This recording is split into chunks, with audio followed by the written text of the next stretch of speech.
Shopee Hub шинжлэглээ. Илүү хурдан, илүү найдвартай. Галзуу сервис угтан тавтай барил манайхан. За ойлгомжтой. Энэ удаад хэдүүллээ. Teach you a lesson. Гэх энэ галзуу цувралан үргэлжлүүлнэ. За энэ дэр бол одоо олон юм яриад авах хэрэг ёстой байхгүй. Үнэхээр одоо цуврал маань анги бүр дээрээ галзуурч байгаа гэж. За энэ удаад хэдүүлээ галзуу шахуул ээжийн талаар л одоо үзэндээ гэж. Тэгэхээр хэдэн баруунууд нь энэ галзуу цувралыг байна штэ. Галзуу найдвартай үнэлгээ өндөр баруунуудыг санал болгодог Shopee Hub сегмент хамтран хүргэж байна. За тэгээд та нар маань сабадрагуу сабадарсан бол лайк дарахтал болоо явж байгаа юм а бас галзуу кино Instagram хуудасаа дагаарай. Ингээд энэ галзуу цувралаа үргэлжлүүлцгээе.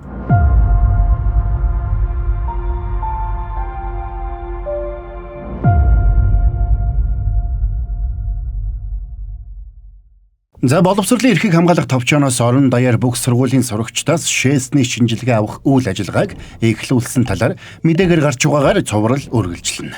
Энэ шинжилгээнд тулгуурлаад сурагчдын эрүүл мэндийн байдлыг шинжилж бөөр болоод сахарын элдэв өвчин байгаа эсхийг тогтоох зорилготой байлаа. Гэвч зарим хүмүүс энийг сурагчдын дунд газар аваад байгаа хар тамхины хэрэглээг хязгаарлахын тулд авч байгаа арга хэмжээ гэж үзнэ. Энэ мэдхэл амнаас болгоомжилсан зарим хувийн сургуулиуд энэ шинжилгээнд хамрагдахаас татгалзнаа. Суён ахлах сургууль бол Ганнам дүүргийн хамгийн академик үзүүлэлт өндөртэй ахлах сургууль. Бас энэ сургуулийн төгсөгчдөөс хамгийн олон сурагч Сөүлийн их сургуулийн ангаахын сургуульд ээлждэг байна. Ээж маань намайг энэ сургуульд оруулахыг хүсдэг байсан болохоор намайг долоотой байхад энэ сургуулийн хорилцаа байр түрээслээд манайх тэнд хэсэг амьдэрсэн юм. Энэ сургууль бол эцэг эхчүүд хүүхдүүдээ их шахаж дарамталдаг гэдгээр алдартай сургууль. Дүрс солигдоход ЭС гэх танхимд Сунгён ахлах сургуулийн сурагчид нэг чухал шалгалт өгөх гэж байна. За тэгээ шалгалт эхлэхэд дунд нь сууж байсан нэг хүү чижирсэн гараараа шалгалтын хуудсыг нээж хардаг. Тэрний гар нь шархволж нүд нь улайсан байснаас гадна салгалаад хөлс нь гарч байна. Энэ үеэр мань гуравч цүнхэж ширсээр орж ирлээ. Энэ ЭС гэх тусгай танхим нь Сөүлийн их сургуулийн ангаахын сургуульд элсэхээр тусгайлан бэлдэж байгаа сурагчдын сурдаг танхим болохыг гүндээ нөгөө хоёртой тайлбарлана. Тэр утгаараа тэнд сургуулийн хамгийн шилдэг гэсэн сурагчид сурдаг байна. За тэгсэн нөгөө хүүгийн гар салгалж байснаа гэнт шалгалтын хариунууд цааснасаа сугараад гарч ирэх шиг болж ирсэнд хүүч тэр хариунуудын дагуу тесттэй хурдтай бөглөдөг.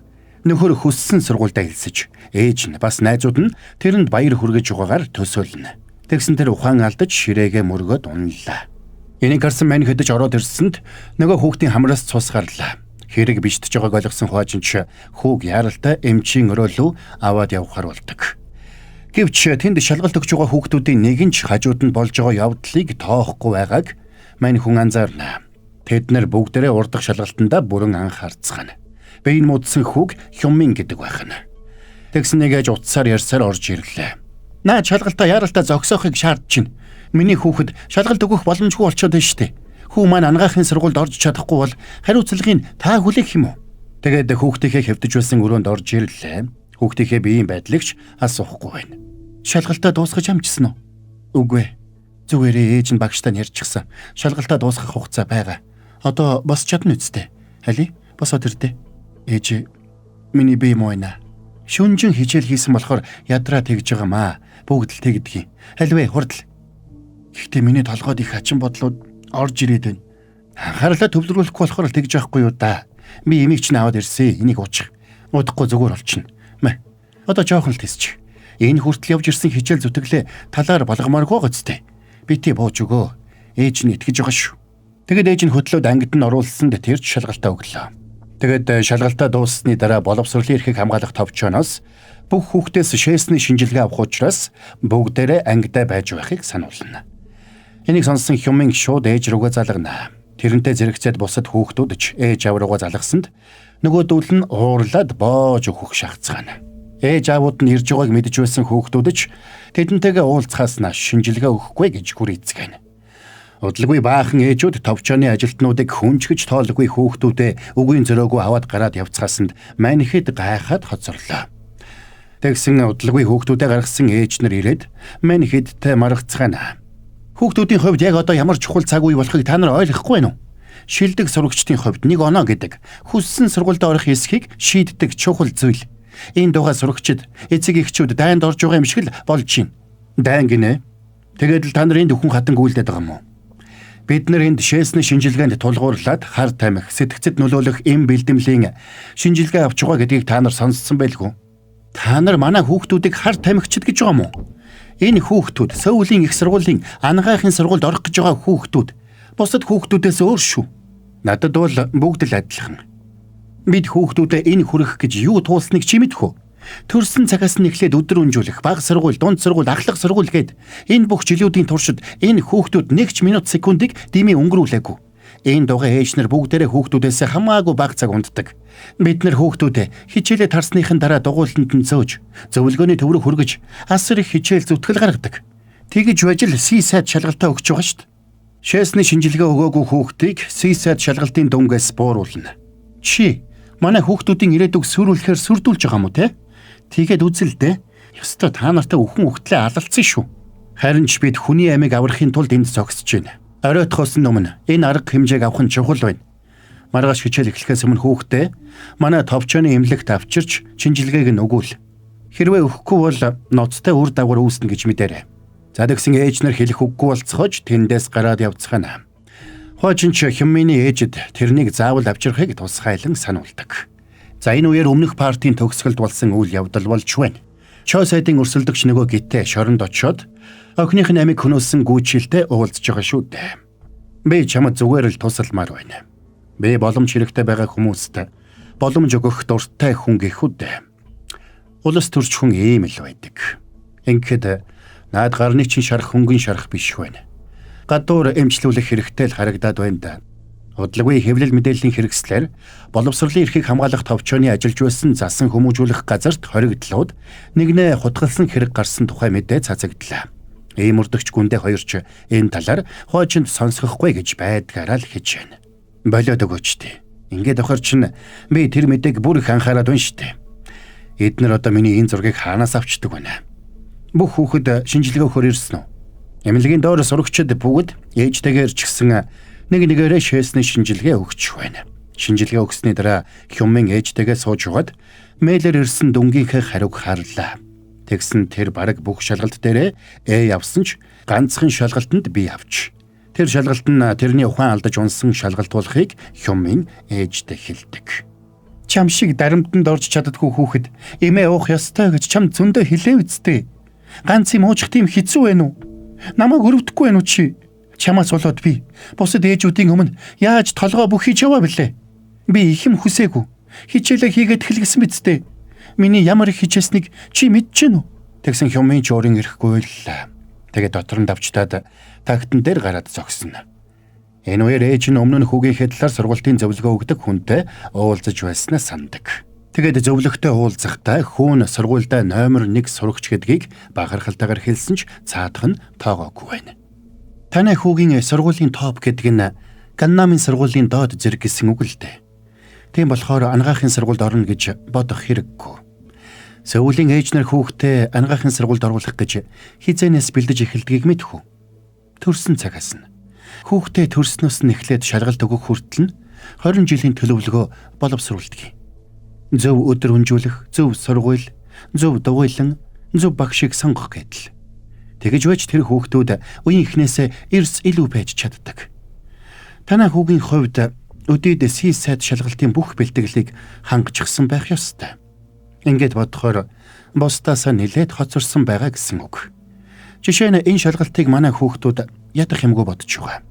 Танай хүү хэдийг нь бодож чадах бол ингээд ээж нь хүүгээ Ганнамын хүүхдүүдээс хамаагүй хоцорч яваа болохыг нь ойлгодог. Тиймээс ээж нь аавыг нь шахаж угаад Хямминыг Ганнамын сургуульд оруулж тэнд ойрхон байр түрээсэлсэн байна. Сургууль бол сургууль штэ. Заавал хийшээ ирэх хэрэг байсан юм уу? Бэлгүй яах юм. Энэ сургууль зөвхөн анагаахын сургуульд оруулахад бэлддэг тусгай ангитай. Хүүгээ заавал тэр ангид оруулна. Дүү чинь эмч болсон гэд. Гэрийнхэн чинь дүүд чинь яаж ханддаг вүлээ? Харин чамд яаж ханддаг вүлээ? Хүүгээ чам шиг байдалд оруулна л гэж байхгүй шүү. Хүү минь эмч болчвол хинч биднийг дорд үзэхгүй болно. Тэр цагаас эхлээд ээж нь Хямминыг зогсоо зайгүй шахах болжээ. Удалгүй ангийнх нь бүгдээрээ хувийн багштай болохыг олж мэдээд ямар багш сайн болохыг олж мэдхийн тулд нэг ээжтэй уулзаж тэр ээж нь тэрэнд та ээгийн ээжтэй нөхөрл гэж зааж өгч. Та ээгийн ээж их холбоо сүлбэтэй. Бүхэл сайн зөвлөх багш нарыг мэддэг. Тэр үтхийг л Сөүлийг сургуулийн анагаахын сургуульд бэлддэг давтлага хаана өгч байгааг хүртэл мэдчихсэн байдгийг. Та ажил хийдэг үсттэй. Ажил хийдэг ээж нарыг бид ойрын хүрээлэлд оруулдаггүй. Ажил гээд завгүй болохоор ядаргаатай байдаг. Ингээд Хюминий ээж Тааигийн ээжтэй нөхөрлөхөөр шийддэг. Энэ зур хичээлийн ачааллаа дийлхэ болсон Хюмин ядарч оройн цагаар нойрмоглох болжээ. Гэвч ээж нь тэрнийг унтуулахгүй шахсаар бас хэдчүүл ноцороод нойрмоглоод унана гэж бодсон учраас хүүдээ их хол өгдөггүйч. Иннээс гадна Хюминий аавын ажил хол учраас аав нь ажилдаа ойрхон байр түрээсэлж амьдрах болсноор тэдний амьдралын хэвийн горим алдагдах болж. Иннээс болоод аав ээж нь үе муудалцах бүрд ээж нь энэ бүхнийг Хюминий төлөө хийж гин гэж хэлдэг байсан нь тэрэнд хүн дээр тусдаг байлаа. Удалгүй ээж нь үнтэй бэлэг аваад Тааигийн ээж дээр очиж. Ингээд тэр арайхийн ойрынх нь хүрээлэлд багтаж чаддаг. Хэдийгээр саадуулан тэрэнд баг зэрэг дорд үтсэн байдлаар хандж ирсэн ч ээж нь тисэж Тааигийн ээжийн хэлж ярьсан бүхнийг тэмдэглэж авдаг байлаа. Тэгээд тэрний сайн гэсэн багш нартай холбогдоод хүүдээ гэрээр нэмэлт хичээл заалгах болж. Тэгсэн эхний явцын шалгалт дээр Хюмин хэдэн хичээл дээр бие авсанд ээжийнх нь урам хугарлаа. Гэсэн ч бууж өгөхийг хүссэнгүй. Тэгэд маргааш нь Тааигийн ээж дээр очиж тэрний заалгадаг багшаар заалгасан ч үр дүн багтаа байгааг хэлж тусламж хүсэж. Хоёр хүүхэд яг адилхан нэг цаг хичээл үзээд нэг нь их хэм сураад нөгөө нь юу ч сурахгүй өнгөрөх боломжтой байдаг. Бүх зүйл анхаарал төвлөрөлд оршиж байгаа юм. Энэ тал дээр туслах багш байдаг болов? За яалаа гэжтэй.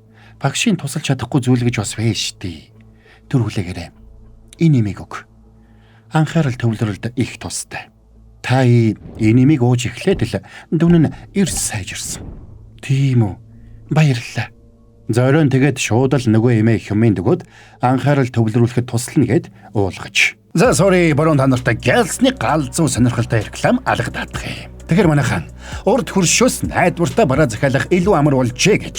Яаж гэхээр хятадын 80 сая гаруй бараанаас өөрт хэрэгтэй бүхнээ монгол хэл дээр Store Pay, Pocket, QPay гэд монгол төлбөрийн нөхцлүүдээрээ төлж захиалаад гэртээ хөрвүүлэх боломжийг Shopee Hub олгож байна. Гэртээ машинда өөртөө хэрэгтэй бүхий зүйлсээ нэг дор захиалаад 10-аас 12 хоногт хөргүүлээд авах боломжтой байна. Хайсан бүхнээ зургаар нь хайгаад олох боломжтой гэд боддоо. Галзуу юу. Хамгийн гол нь найдвартай өндөр үнэлгээтэй бараануудыг танд санал болгоно гэж байгаа. Тэгэд бас та нар маань зуны аялалдаа бэлдэж эхэлсэн үү? Хэрвээ бэлдэж амжаагүй болно штэ. Аялалд хэрэгтэй майхан сав, аяны сандал, ширээ, тогоо, шанаг, зуух гэдэг хэрэгтэй бүх зүйлсээ Shopee Hub-аас захиалаад 10-аас 14 хоногт л хөргүүлээд авчихна шүү дээ. Замд гарахаас өмнө замын бэлтгэлээ Shopee Hub-аас базаагаарай. Анхаарлаа тусна баярлалаа. Тайлбараа үргэлжлүүлцгээе. Дүрс солигдоход хуваажин эмнэлэг дээр хүүхдүүд бас ээж нартай уулзаж байна. Энэ бол хориотой юм. Та нарын царайнаас харахад энийг та нар мэдчихсэн бололтой. ADHD-г эмчилгэхэд зориулсан эм гэгддэг ч манай улсад зөвшөөрөгдөөгүй. Гэвч олон ээж нар энийг анхаарал төвлөрүүлэхэд тустай гэж хүүхдүүдэд уулгадаг сурагтай байсан. За би шээсний шинжилгээгээр метилфенидат Атомексатин илэрсэн сурагчдын нэрсийг дуудъя. Энэ хоёр бодис бол их ховор төрлийн бодис. Нэг нь бүр мансууруулах төрлийн бодист тооцогддог. Тэм учраас эмчийн жоргуугаар энэ төрлийн бодисыг хэрэглэх нь хуулиар хориотой учраас ийм бодис хэрэглэсэн сурагчид цагдаагийн газарт очиж байцаалд өгөх ёстой болно. За тэгсэн ээж нар ихнээсээ хямарч эхэллээ. Гэтэл хүүхдүүдийн шинжилгээний хариу дундаас Хюминий шинжилгээний хариу нэлээд ноцтой гарсан учраас хожин Хюминий ээжийг дуудсан ч ээж нь тэнд байсангүй. Тааигийн ээж энийг сонсоод өмнө нь болсон явдлыг санана. Тэр имийг ууж эхлээд Хюминий дүн сайжирч эхэлсэн байна. Нөгөө эмэгч нь ууж эхэлснээс хойш хүүгийн анхаарал төвлөрөл бүр сайжирсан. Удахгүй анагаахын бэлтгэл зариулсан ангид орж чадна гэж бодож байгаа. Гэхдээ тэр үед ч өрсөлдөөн бүр ширүүлсэндээ. Харин тийм ээ. Танд өмнө нь өгснөөс илүү хүчтэй юм олдох уу? Өмнөх юм хангалттай биш үү? Ингээд илүү хүчтэй юм олох боломжгүй болсон ээж нь ADHD-тэй хүүхдээ эмчлэх гэсэн хүчтэй эм олдох болов уу гэж нэтээс эм сургалж эхэлжээ. Тэгээд нэг хүнтэй холбогдож тэр хүн нэг учир нь үл мэдэгдэх эм өгснийг нь ээж нь шууд л хүүдэд өгч удалгүй хүүгийнх нь дүнэнч сайжирч ангаахад бэлдэх ангид суралцах болсонд ээж нь хагартлаа баярлж хүүгээ тэврээд уйлжээ. Дүрс солигдоход мань 3 машинтайгаа явж байна. Тэд Хёмминий ээжтэй холбогдох гэж чадахгүй байлаа. Хёмминий шээсний шинжилгээнээс зүрхний маш хүчтэй эмнээс илэрдэг бодис илэрснээс гадна хортой бодисуудын хэмжээ үхлийн доозоор илэрсэн учраас тэд Хёмминийг ээжтэй нь яралтай болохоор яваанин. Энэ үеэр Хёммин ээжтэйгээ гэртээ сууж байлаа. Хёммина, энэ чиний алдаа биш. Зүгээр л жоохон аз хүчлээ. Эхний элсэлтээр орж чадахгүй байсан ч дахиад сисад өгөө тэнцчүүлнэ. Тэр шалгалтаа сайн өгчвөл сургуульд орж болно. Одоо жаахан л хичээж. Чамайг гэрээсээ хичээлнэ гэд сургуульд чинь хэлчихье. Гэртээ сисадаа бэлдэж байгаад дахиад өгчихье. За тэгье. Ээж нөгөө эмнээс өгч. Ингээд ээж нь эмнээс хэдийг гаргаад Хёмминд өгөх гэсэнд эмээ харсан Хёммин байж ядна. Тэгсэн хуучин гадаа нь ирж хаалгыг нь цогсонд ээж нь хаалганы дурангаараа хараад байдал буруугаар эргэж байгааг ойлгоод хүүгээ чимээгүй байхыг санууллаа. Дотор угааг нь мэдж байсан хуучин хаалгаа онгойлгохгүйг нь ойлгоод дээвэр дээр байгаа ийм мөрдөгчд хэлсэнд тэр цонхоор нь орохоор дээврээс буулаа. Ингээд буужхаж болж байгаа юм. Очихгүй бол тэр хүү үхнэ. Ийм мөрдөгчийг харсан ээж нь сандраад эмээ нуух гэсэн дулаарсан Хёммин эмээ уухаар дайрлаа. За тэгсэн ийм мөрдөгч цонхыг нь хаг зохиж ороод хаалгыг нээсэнд мань хоёр орж ирээд имрүүгээ улаарч байсан Хёмминийг аваад эмнэлэг рүү явлаа. Та энэ нэмийг ямар учиртай юм болохыг мэдэж гинүү? Анхаарал төвлөрүүлэх юм, дүн сайжруулах юм, ангаахын сургуульд оруулдаг юм гэж гинүү? Харин бид энэ нэмийг хүүхдийн аминд хүрдэг эм гэж нэрлэдэг. Энэ бол нэг төрлийн хар тамхи. Та мэдээгүй гэж юу? Би яаж мэдэх вэ? Анх удаахаа сонсч чинь. Анхаарал төвлөрүүлэхэд сайн гэхэр нь л хүүтэй өгч байсан шүү дээ. Энэ нэмийг ууж эхэлснээр хүүгийн чинь зам байдалд өөрчлөлт гараагүй юу? Та юу ч анзаараагүй гэж юу? Ингээд ээж нь хүүгийнх нь хамаг бие загтанж эхэлснийг болоод хамраас нь үе цус гарах болсныг саналаа. Тэгэд сүүлд хүүн дэвтэртээ би үхмээр байна гэж бичиж байсныг нь санаад хямарна. Тэр сургуульд орох нь тийм чухал юм уу? Хүссэн сургуультай хүүхдээ оруулахын тулд ийм эмийг хамаа замбраагүй өгөх нь зүгээр гэж бодож гинөө. Би сисэ шалгалтыг дуустлагууд л болно гэж бодож ирсэн. Хүүгийн чинь амнаас илүү чухал сургууль, чухал шалгалт юм уу? Тийм л юм байна л да. Хүү маань одоо шалгалтаа амжилттай өгөхөд ойрхон ирсэн байгаа. Хорон мөч бүр үнэтэй байна. Одоо бошуухан давталхыг нь хийлгмээр байна. Уучлаарай. Гэхдээ таны хэсэг хугацаанд гэрээсээ гарахыг чинь хоригдж байна. Таны хүүгийн төлөө. Манай товчооны үүрэг бол хохирогчийг хүчирхийлэгчээс хамгаалах. Би хүүхэд хүчирхийлэгч биш. Би ээж нь байна. Энэ бол Хёмминий амьдралын хамгийн чухал үе. Одоо сургуультай орж чадахгүй бол чи хариуцлагыг нь хүлээх юм уу? Та тэр сургуулийг тэгтлээ хүсээд байгаа юм бол өөрөө тэр сургуульдаас сур. Мэдрэл юм ойлгодгүй авгаа вэ те. За нөгөө талд эмнэлэгт очсон Хёмминий хамаг биеийн загтанч байж ядаж байна. Тэгээд сүулдэ тэсэлгүй толгоогоороо тойл мөргсөнд сандарсан гүндээ арайхийн зогсоолоо. Хёммин өөрийнх нь баг насыг санагдуулж байсан учраас гүндээ тэрнийг ээх хөрөвдөнө. Учир нь мань хүнийг ахлах сургуульд байхад ээж нь ангаахын сургуульд оруулах гэж шаарддаг байж. Энэ номоор би яах юм? Таныг ангаахын сургуульд сурмаар байгаа бол өөрөө сур гэсэн баха. Би яагаад Хёмминийг тэр сургуульд оруулах гэж тэгтлээ хичээснийг ойлгож гинөө? Надад хүүдээ үлдэх өв хөрөнгө гэх юм байхгүй. Таны л тадлаа төдлөөч байхгүй. Нийгэмд байр сууриа эзлэх гэж зүдэрч байгаа залуус эцсийн дүндээ хэнийг хараадгийг мэдэх үү? Эцэг ихээ. Харин тийм болохоор л та ангаахын сургуульд сурах хэрэгтэй. Тэгэл Хёмминий холбоо сүлбэ нь болчихгүй юу?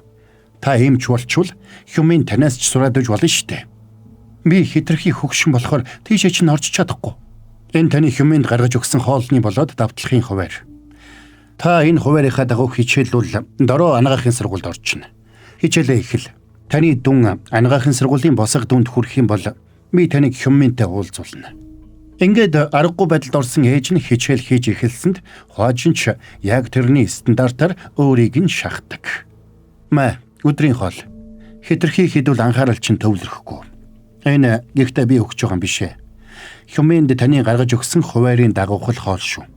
Тэгээд тэрнийг яг Хёмминий хуваарийн дагуу шөнийн 1 цагт унтуулж үүрийн 4 цагт босгосонд мань ээж ядарсандаа унтах гэж зүтгэнэ. Хичээл давтахад саад болоод байгаа энэ орыг гаргаад хайчихъя. Чи чинь галзуурчаа юу? Юу галзуу гэж? Харин ч би өөрийн чинь төлөө өөрийгөө золиослоод энд байж байгааг харж байгаа үстэй. Чи зүгээр надаар тоглоом хийж байгаа үстэй. Та намайг жаахан ингэж яагаад л болоод хүүтэй чинь уулзуулчихна гэж бодож байна уу? Тийм юм хизээж болохгүй. Танд эндээс гарах ганцхан л зам байгаа. Сисэд шалгалтаа дав. Харин нөгөө талд Хюмминийг эмчлэх хэмжилгээ эхэлжээ. Тэгээд ухаан орсон хүү гүндээс имээ гуйсанд гүндээ тэр имийг хар тамхины төрөл гэдгийг хэлээд энэ донтолтоосоо салахын тулд нэгийг ч уухгүй тисэх хэрэгтэйг учирлж тайлбарллаа. За тэгсэн Хюммин уйлсан ч өөр ямар ч арга байсангүй. Ээж нь эхний шалгалтаа өгсөн ч 400 онооноос 80 оноо авч шалгалтандаа унлаа. Ингээд олон хоног уйгахгүй хичээлсэн ч ахиц дэвшил бараг л гарахгүй л байна. Харин нөгөө талд Хюммин эмнэлэгт нэлээд хүнд байдалтай байлаа. Тэгэд өхөн хатан хичээлж байхдаа ээж нь яагаад хүүгээ би үхмээр байна гэж бичснийг нь ойлгож эхэлдэг. Миний амьдрал яг л там шиг болж үхмээр санагдчихвсэн. Тэр тамаас молтрах ганцсан бол тэр сургуульд орох гэж би бодсон. Тэгээд сэтгэлээр унах бүрдээ тэр имийг уудаг байсан. Хюммин их ганцаардаж шаналж байсан ч ээжтэй энэ талаараа хэлж чаддаггүй байж. Яаж ч хэлэхэд хэлээл ойлгохгүй ээж багч. Тэгээд нэг өдөр тисхэ байгаа дугуулангаа тасалж өдөржин ганцаараа уйлж угаад ирж. Гэвч ээжигээ урам нь хугарч өрөөндөө орохыг хараад имийг ууж хичээлээ үргэлжлүүлж хийхээр шийдсэн байна. Надад өхмөр санагдах бүрд би тэр имийг уудаг байсан. Имийг уусан даруйд өөхөх тухай бодол алга болдог байсан. Гэхдээ эмний үйлчилгээ гармагц дахиад бодож эхэлдэг байсан. Тийм болохоор би илүү хүчтэй эм гойсон. Өхмөргүйсэн болохоор амьдрмаар байсан болохоор тэр имийг уудаг байсан. Тэр имээ орхио чамайг хэцүү байдалд оруулж байгаа зүйлээ хийхгүй байхад л болно. Сурахад хэцүү байгаа бол хэсэгтээ сурахгүй. Ангаахаас халшраад байгаа бол тэр сургуулаа бүр март. Ээж чинь хэцүү санагдаад байгаа бол ээжигээ ч гэсэн түр мартаа. Би яаж ээжигээ мартах юм бэ? Гүй нэрээ тийм л дээ. Уучлаарай. Харин Хюмминий ээж нь гэрээс гарах зөвшөөрөл өгөхийг Хуажинаас гуйж байна. Намайг гаргачих л та. Би үнэхээр чадахгүй юм байна. Шантарлаа гэд болж болно гэж юу? Та хүүгээ яаж шахдаг байсан бэлээ? Би хүүгийнхээ төлөө л бүхнийг хийсэн штэ. Тухта байраа зараад ийм сонин газарт нүүж ирсэн. Хэрэгтэй мэдээлэл авахын тулд тэр дээрлэхүү ээж нарын дунд орсон. Хүүгийнхээ төлөө хүүгийнхээ дараа унтаж өмнө нь босдог байсан. Надад хобби ч байхгүй. Өөрийн хийж болох бүх зүйлийг зогсоогоод бүх мөнгө хүүдэл зориулсан. Хюмминийг сайн сураасаа гэсэндээ би бүхнээ золиослсон. Та хүүгийнхээ төлөө өөрийгөө золиослсон юм биш ээ. Харин Хюммин таны төлөө өөрийгөө золиослсон. Энэ үед ээж нь Хюмминий баг байсан үеийг саналаа. Тэр хамгийн анх хүүгээ том болоод эмч болохыг хүсэж байна гэхэд нь хагартлаа баярлж.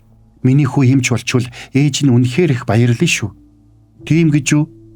Миний хүү том болоод эмч болчвол ээжигээ өвдөх юм бол эмчлэн штэ. Миний хүү чинь ээжийнхээ өгөнд ордог сайн хүү шүү. Аав ээжийнхээ төлөө санаа чинь зовхгүй нөө. Намайг яагаад ингэж амьдарч чинь гэж бодож чинь. Чиний төлөө бид бүгдийг золиослж чинь. Энэ бүхэн бүгдээрээ чиний төлөө шүү. Хюммина, энэ бүхэн надад сайхан байна гэж бодож чинь үү? Надад ч бас хэцүү байна. Гэхдээ чиний төлөөгээ л бид хийсэд явж байгаа шүү. Намайг уучлаарай ээжээ. Би өөр газар, өөр ажил хийж болох байсан ч чиний төлөө гэд энд байгаад байгааг чи ойлгож байна уу? Би чиний төлөө бүхнээ золиослж байгааг чи ер нь ойлгож байна уу? Энэ бүхнээ сансан мань ээж өөрийгөө ямар их амин хуваа хичээж ирснийг ухаарна. Ээж намайг баг байхад л эмч болгоно гэдэг байсан. Тэгэд би өөрийгөө эмчил болох ёстой байна гэж боддог байсан. Тэнийг багц. Гэхдээ би эмч болохгүй бол өөр ямар мэрэгжил сонгуул зүгээр вэ? Чи өөрийнхөө хийх дуртай зүйлийг бодож олох хэрэгтэй хаа. Хийх үедээ баяр хөөргийг мэдэрдэг зүйл гэхүүдээ. Би ээжийг баярлуулдаг мянган зүйлийг мэддэгч өөрийгөө яг юунд баярлдгийг сайн мэдэхгүй юм байна. Би юунд дуртай болоо? Олон юм байж болно. Хамтдаа олж мэдцгээе. Ингээд гүндээ тэрнийг дагуулж яваад хідэн ном аваад өгсөнд Хюммин янз бүрийн мэрэгчлүүдийн талаар уншина. Нөгөө талд ээж нь сэтгэлээр унтсан сууж байтал Хуажин ирээд тэрнийг дагуулад эмнэлэг рүү явлаа. Би энэ гайгүй юу? Одоо овоо дээрдэж байна. Ашигүдээ. нөгөө хичээл нь яаж юм? Хичээлээ давтаж байгаа юу? Чамайг шахах гээгүй юм шүү. Зүгээр л шалгалтын хугацаа ойртож байгаа болохоор л санаа зовоод. Тэгээд Хюминий номыг нээж хараад нээгч дасгал ажиллаагүй байгаад нь уурн хүрсэн ч арай хим бие барьж байна. Ээжээ, танд нэг зүйл хэлэх гээд. За, хэл. Би сисад өгөхгүй. Ангаахын сургуульд ч орохгүй. Юу гэнэ? Гэхдээ би үргэлжлүүлээд хичээлээ давтнаа. Тэгээд эргчл сисад өгнө. Харин энэ жил чадахгүй нэ. Би ийм маягаар амьдрч чадахгүй. Ээж нь чиний юу яриад байгааг нэг л ойлгохгүй юм шүү. Би ангаахын сургуульд орохгүй байсан ч сисад өгөхгүй байсан ч таны хүү хിവэрээ үсттэй. Үгүй Хюмина. Чи ангаахад сурах ёстой. Заавал сурах ёстой. Би одоо эмчилгээнд орлоо. Хүлээж вэ. Хюмин. Ээж. Миний төлөө өөрийгөө золиослохоо болоод өөрийнхөө амьдарч эхэлдэ. Тэгээд Хюмин ээжигээ тэрчгэд явсанд ээж нь нулимстайнуудаар харсаар хоцорлоо. Тэгээд газар суугаад уйлнаа. Орон даяар авсан шинжилгээний хүрээнд маш олон сурагчид ADHD-д зориулсан эм буюу солонгост хэрэглэхийг хориглосон эмийг хэрэглэж байгаа болох нь тогтлоо. Үүнээс гадна давталгын эм гэгддэг энэ эмийг хэрэглэдэг сурагчид ч олон байна. Энэ эм бол мансууруулах, сэтгцэд нөлөөлөх орц бүхий нэг төрлийн хар тамхи юм. Энэ өдрөөс эхлээд боловсролын эрхийг хамгаалах товчооноос сисад шалгалтанд орох бүх сурагчдаас шинжилгээ авч байх. Хэрв шинжилгээгээр дээрх бодис илрүүл шалгалтанд оруулахгүй байх шийдвэр гаргалаа. Энэ үеэр хожин хурааж авсан эмээ цагдаад өгч байна. Ийм олон төрлийн юм байд юм уу? Хэлбэр дүрсэн өөрч орцсон бараг адилхан дөө. Тэр бүтэн сар гэдэг юм 10 жилийн өмнө их зарагддаг байсан. Харин энэ цасан хүн гэдэг юм 5 жилийн өмнө нэлээд алдаршсан. Харин 2 жилийн өмнөөс энэ юм гарч ирсэн. Байцаараа би ойроос харж болох уу? Тэгээд эмийг хараад хувааж нэг зүйлийг санана. Учир нь эхнэрийнхэн тэмдэглэлийн дэвтэрт гүүчолыг яах вэ? Би гүүчолыг өөчилж чадах болов гэж бичээд дээр нь энэ эмийг зурсан байсан юм байна. Гүүчолоо хэрвээ чиний хэргийн сонсгол амжилттай болвол чамайг суллана. Суллагдвал чи юу их вэ? Тэр талаараа бодсон уу? Мэдгүй. Надад ямар ч боломж байхгүй хөө. Гэхдээ эндээс харуул сургуульд очимоор байна. Ингээд гүчөлийг тусгай автобусаар шоронгоос авч явсанд нөхөрч инээмсэглээд явнаа. За манайхан. Ёо, за энд хүрээд энэ галзуу цувралын part 5-ын тайлбар маань дууслаа. Энэ галзуу цувралыг та нар цаг алдалгүй ярьж өгөхөд Shopee Hub үнэхээр одоо том тус болж байгаа шүү гэдгийг бас дахиад хэлье. Яа бас стресст мэрэл юмнууд их болж шүү. Үнэхээр яа ийм нөхдөөс байдаг байна. Энэ олон дунд байдаг л ах л да, тийм ээ. За.